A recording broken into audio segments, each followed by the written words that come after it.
1000 महासीरीज जो 1000 प्रश्नों का है, उसका आज हम 5वां लेक्चर्स देख रहे हैं। और आज हम फिर से 10 इम्पॉर्टेंट क्वेश्चन जो पॉइंट ऑफ व्यू से सीटेट के लिए बहुत ही ज़्यादा इम्पॉर्टेंट है, आप बस इसको करते जाओ, ठीक है। और निश्चिंत तौर पे कहीं ना कहीं आपकी सफलता में ये बहुत ही उपयोगी होगी और कारगर होगी। जैसा कि हमने वादा किया है कि लगभग 100 वीडियोज़ आएगी। थोड़ा वीडियोज़ लेट आ रहा है इसलिए कि थोड़ा बिजी शेड्यूल्स मेरा भी है, लेकिन मेरा प्रयास होगा कि निरंतर, कम से कम इस छुट्टी के महीने में मैं निरंतर ज़्यादा से ज़्यादा वीडियोज़ लाऊं और ज़्यादा से ज़्यादा आप लोगों की मदद कर सकूं। तो चलिए आज का क्लास स्टार्ट करते हैं। ये 5वां है आज प्रैक्टिस सीरीज का। अभी तक हम लोगों ने 40 क्वेश्चन देखा, जिसमें लगभग 100 कॉन्सेप्ट, यानी कितनी क्वेश्चंस को हमने रिपीट भी किया, लेकिन आप एक एवरेज मान लो 100 कॉन्सेप्ट लगभग आपने क्लियर कर चुका है। और इन्हीं कॉन्सेप्ट के माध्यम से आप कहीं ना कहीं एग्ज़ाम क्लियर करने के लिए एबल हो जाएंगे और आपको बहुत ही आसानी से आप इस एग्ज़ाम को क्लियर कर पाएंगे। तो आज का पहला प्रश्न हम लोग देखते हैं कि ये ईवीएस का है। ईवीएस से एनसीईआरटी बेस्ड क्वेश्चंस है और ये बहुत ही इंपॉर्टेंट क्वेश्चन है। ऐसे जितने भी ईवीएस के क्वेश्चंस आएंगे, लगभग कोशिश रहेगा कि एनसीईआरटी का जितने भी पोर्शंस बनते हैं क्वेश्चंस में, वो सारे क्लियर कर लिए जाएं, जिससे एग्ज़ाम हॉल में आपको आसानी होगी, ठीक है। तो पहला प्रश्न है कि जल स्थल चर के संदर्भ में असत कथन की पहचान करें। तो इसमें पहला, इनमें बाह्य कंकाल नहीं होता है। असत पूछ रहा है ना, लेकिन इसमें बाह्य कंकाल होता है। जल स्थल चर माने जल है, उसके स्थल के चर यानी अंदर में जो है उसका जो स्तर है, जल का जो जल एक स्थल पे जमा होता है एक जगह पे, उसके चर जो माने चर अंदर में जो है उसके संदर्भ में, तो इसमें बाह्य कंकाल नहीं होता। बाह्य कंकाल होता है जो ऊपरी परत में कुछ कुछ चीज़ें आप देखते हैं उपज होती है। दूसरा, इनमें वक पाए जाते हैं। और तीसरा, श्वसन फेफड़ों द्वारा होता है। और चौथा, ये सीधे बच्चे देने वाले स्तनधारी है। देखो, श्वसन फेफड़े द्वारा होता है। जैसे कि जो जल में जो नमी आती है, ह्यूमिडिटी जो बनती है, तो कहीं ना कहीं आप देख सकते हो कि वो क्रिया होती है, वो बुलबुला टाइप के निकल दो तो क्रिया बनती रहती है।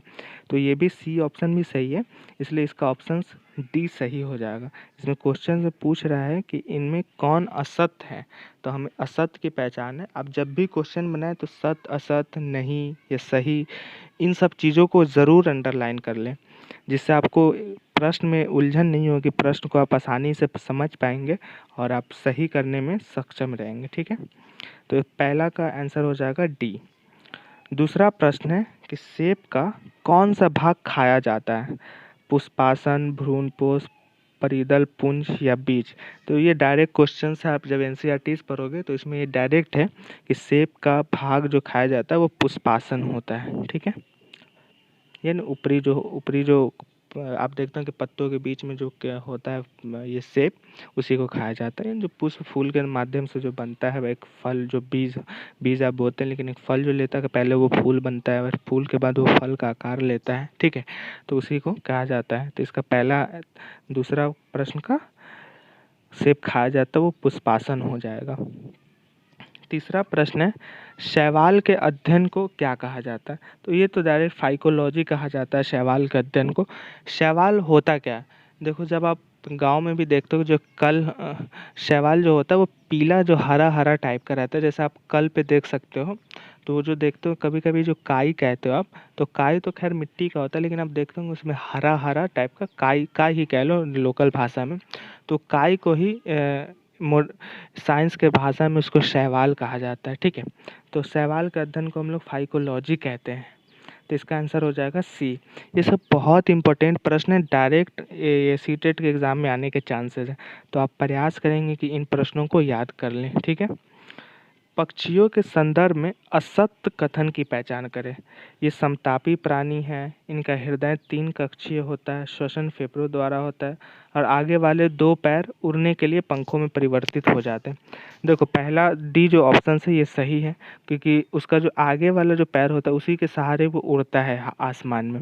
श्वसन बिल्कुल फेफड़ों के द्वारा ही वो सांस लेता है। ये समतापी प्राणी है, ये समतापी प्राणी है, लेकिन इनका हृदय 3 कक्षीय नहीं होता है। तो इसलिए चौथा का आंसर असत पूछ रहा है, तो इसलिए इसका आंसर हो जाएगा बी। पांचवा है कि कौन सा जीवित पक्षी विश्व का सबसे छोटा अंडा देता है। ये तो हमिंग बर्ड है, आपने एनसीईआरटीज में पढ़ा होगा। तो ये इसका डायरेक्ट आंसर है हमिंग बर्ड।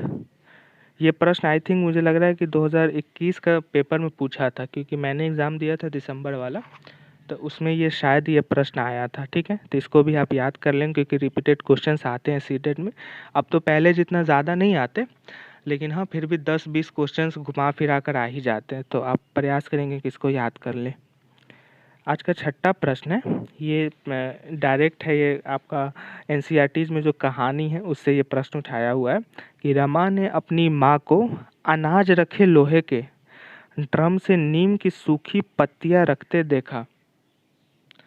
रमा के द्वारा कारण पूछने पर उसकी माँ ने क्या उत्तर दिया। तो आप अगर एनसीईआरटीज पढ़े होंगे ये 3, 4, 5 वाला, तो उसमें कहानी है रमा वाला, तो उसमें ये है। तो इन्हें डालने पर चूहे अनाज नहीं खाते, बिल्कुल नहीं। जब भी माँ अगर अनाज में कुछ रखती है, नीम की सूखी पत्ता इसलिए रखती है कि वो खराब नहीं हो वो अनाज, वो चावल। अब नीम का पत्ता हो या हल्दी भी, आप नीम की सूखी पत्ता भी याद रखें, और जब प्रश्न में हल्दी है तो भी याद रखें कि हल्दी भी लोग डालते हैं। गाँव में अक्सर लोग क्या करते हैं कि हल्दी डाल देते हैं, नीम का पत्ता डाल देते हैं, जिससे वो जो चावल है, गेहूँ में जो भी अनाज है, वो सुरक्षित रहता है और ज़्यादा दिनों तक उसमें वो कीड़े मकोड़े नहीं लगते हैं। ठीक है, कीड़े नहीं लगते हैं। तो पहला तो गलत है। इन्हें डालने पर अनाज सूखता नहीं, सूखने से कोई नहीं। इन्हें डालने पर कीटनाशक नहीं लगते, यानी कीड़ा नहीं लगता है, तो इसका सही उत्तर हो जाएगा सी। सातवां प्रश्न है कि जब राहुल ने विजय को देखा तो उसने कहा कि विजय मेरी पुत्री के माता के पिता का पुत्र है। राहुल का विजय से क्या संबंध है। देखो राहुल है, ठीक, और विजय को देखा तो उसने कहा कि विजय मेरी पुत्री की, यानी उसकी बेटी की माता के पिता का पुत्र है। तो आप इसे निकालोगे तो इसका आंसर हो जाएगा वो चाचा है। ठीक है, इसका आंसर हो जाएगा, नहीं सॉरी, इसका आंसर दूसरा हो जाएगा। फिर से हम लोग निकालने का प्रयास करते हैं कि राहुल है, विजय को देखा तो उसने विजय मेरी पुत्री, यानी जो राहुल का पुत्री है उसकी माता के पिता का पुत्र है। तो इसका जो संबंध उसके माता के पिता का पुत्र है, तो ये तो साला हो जाएगा। राहुल का जो विजय है वो साला है। क्या है ऑप्शन, हाँ भाई, दामाद, चाचा, इसका आंसर हो जाएगा साला। ठीक है, अब ऐसा प्रश्न को अभ्यास करेंगे तो आपको निकालने का तरीका पता चल जाएगा। और ऐसे प्रश्नों में कन्फ्यूज़न हो तो आप डायरेक्ट क्या करेंगे कि आप 2 चित्र अपने सामने उकेरेंगे, एक आप अपने आप को रखेंगे और एक किसी संबंधित व्यक्ति को रखेंगे। ठीक है, और मान लेंगे कि मेरा नाम कुछ भी है, राम है, और सामने वाला का श्याम है। तो उस तरीके से भी अगर आप करेंगे तो ईजिली इन प्रश्नों को हल कर सकते हैं। और ऐसा प्रश्न लगभग एक तो आएगा ही, ये संबंध वाला 1 से 2 प्रश्न हर साल ईवीएस में आते हैं, और हम उम्मीद भी करते हैं कि इस साल भी आएगा। तो प्रयास करेंगे आप कि ऐसे प्रश्नों को बार बार रिवाइज करें, रिपीट करें। ठीक है, खुद से बनाने का प्रयास करें कि कैसे इसका प्रश्न का उत्तर निकला है। ठीक, 8वां है कि जल सिंचक सकेती पौधा है, तो ये तो क्रोटन हो जाएगा। ठीक है, जल सिंचक सकेती पौधा है, ये डायरेक्ट क्वेश्चन है। ऐसे क्वेश्चंस आपको एकदम रटे होने चाहिए। आप प्रयास करेंगे कि जो जो मैं बोल रहा हूँ रटे होने चाहिए, इसमें से ज़्यादातर वो रट लेना है, क्योंकि वो डायरेक्ट आने के चांसेस है एग्ज़ाम हॉल में। 9वां प्रश्न है, यदि माँ का रक्त समूह बी है और पिता का रक्त समूह ए बी है, तो होने वाले बच्चे में बी रक्त समूह होने की संभावना है कितना। ठीक है, पहला है 25%, 33%, 50%, 75%। हम लोग निकालने का प्रयास करते हैं। मेरे पास तो बोर्ड नहीं है तो मैं ऐसे ही बोलूँगा, आप अपने डायरीज में लिखना कि रक्त समूह बी है माँ का और पिता का रक्त समूह ए बी है, यानी 50%। तो बच्चे में होने वाले बी रक्त समूह होने की क्षमता क्या है।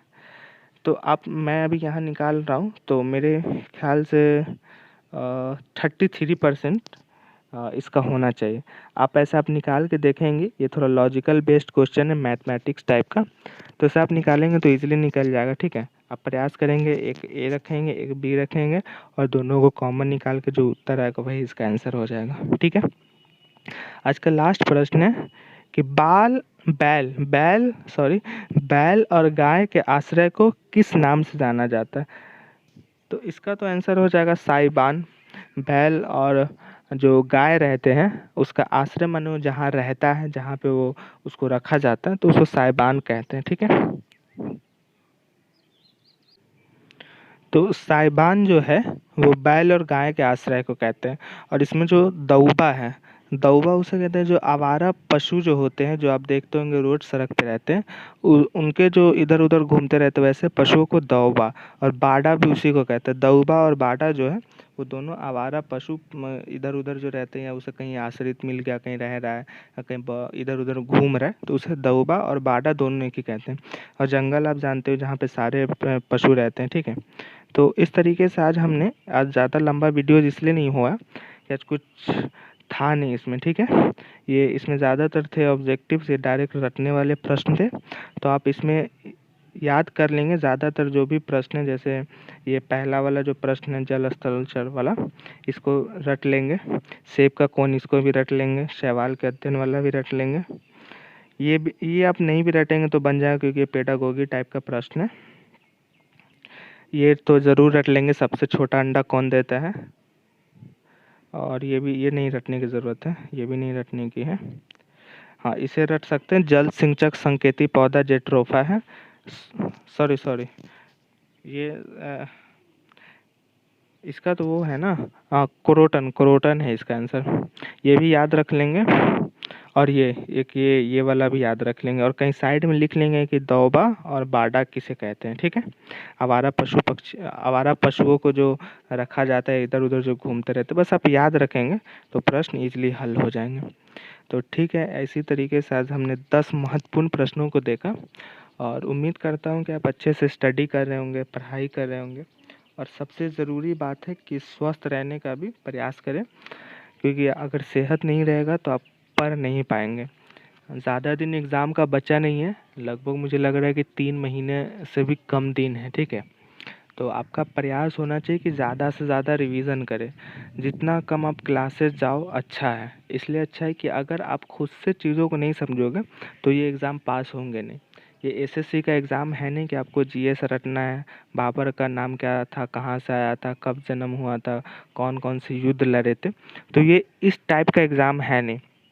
मैंने जब पहली बार एग्ज़ाम दिया तो मुझे भी यही था कि भाई मैंने कोचिंग क्यों नहीं की, मुझे भी पढ़ने चाहिए। तो इस तरीके से आपको बिल्कुल नहीं करना। बस आप ये देखें कि कॉन्सेप्ट मेरा क्या है, क्या मैं समझ पा रहा हूँ कि समाजीकरण क्या है, क्या मैं समझ पा रहा हूँ कि शिशु अवस्था क्या है, क्या मैं समझ पा रहा हूँ कि बाल्य अवस्था क्या। तो अगर इन चीज़ों को आप समझ पा रहे हैं तो आपको कोई आवश्यकता नहीं कोचिंग क्लासेज की। और जहाँ तक जो एनसीईआरटी बेस्ड ऑब्जेक्टिव का प्रश्न है, वो एनसीएफ से हो, उसके बाद न्यू शिक्षण पॉलिसीज हो, एनईपी 2021 का, इससे रिलेटेड हो, या जितने भी ईवीएस से रिलेटेड ऑब्जेक्टिव हैं, समाज संधि कैसे बनते, तो मैं प्रयास करूंगा कि आने वाले वीडियोस में उन सब चीज़ों को भी क्लियर कर दूं। वो एक्स्ट्रा वीडियोस रहेगा, ये तो ऑब्जेक्टिव फॉर्म चलेगा ही डेली। ठीक है। वीडियोस थोड़े बहुत लेट आ सकते हैं, 1-2 दिन डिले करके, लेकिन आएंगे निरंतर। ठीक है। जैसे जैसे मुझे टाइम मिलेगा, लेकिन मैं प्रयास करूंगा कि वो जो भी वीडियो, जैसे हिंदी का गद्यांश कैसे आप बना सकते हो 15 में कम से कम 12-13 सही कर लो, कैसे आप ग्रामर को टैकल करोगे, ठीक है, किस प्रकार से पेडागोगी को बनाओगे, इस पे भी मैं वीडियो लाऊंगा।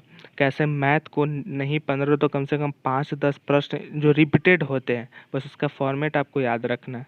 तो इस तरीके से भी चीज़ें हम लोग करेंगे, इस दुर्गा पूजा के छुट्टी में ज़रूर करेंगे। और बाकी आप अच्छे से पढ़ो, ज़्यादा से ज़्यादा रिवीजन करो, क्योंकि एग्ज़ाम ज़्यादा दिन है नहीं, 3 महीने बीतने में समय लगता नहीं बिल्कुल भी। और नहीं पढ़ोगे आप तो वही होगा कि बस अगले साल जीवन चलता रहेगा, और अगले साल कभी नहीं आएगा। आप यही मान के चलो कि मेरा ये आखिरी एग्ज़ाम है और यही मेरे लिए सब चीज़ है। ये नहीं हुआ तो मेरे से कुछ नहीं होगा। अपने आप को चैलेंज तो करो यार, तभी एग्ज़ाम में मज़ा आएगा। अदरवाइज़ कितना भी आप कोचिंग कर लो, नोट्स खरीद लो, कुछ नहीं होने जा रहा आपके जीवन में। ठीक है। तो हम लोग समाप्त करते हैं, फिर अगले वीडियोज़ में मिलेंगे फिर बहुत जल्द। तब तक के लिए धन्यवाद।